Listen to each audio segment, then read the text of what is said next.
పేతురు అని యూజ్ చేసిన దగ్గర ఉన్న ఒరిజినల్ గ్రీక్ వర్డ్ ఏంటంటే పెట్రాస్ అని.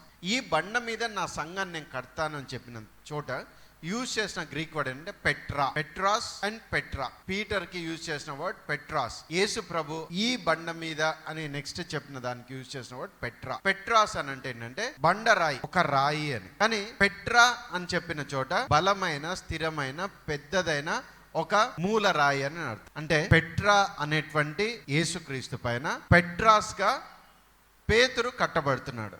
మనం కూడా సజీవమైన రాళ్ల వలె అన్నప్పుడు అక్కడే యూజ్ చేసిన వర్డ్ ఏంటంటే పెట్రాయ్ అని. PETROI, పెట్రాయ్. అంటే ఏ విధంగా పేతుర్ని స్థిరపరిచాడో యేసుక్రీస్తు పునాది రాయిగా ఉంటూ, మనకు కూడా యేసు ప్రభువే పునాది రాయిగా ఉంటూ మనల్ని కూడా స్థిరపరిచి కడతానని వాగ్దానం చేస్తున్నాడు.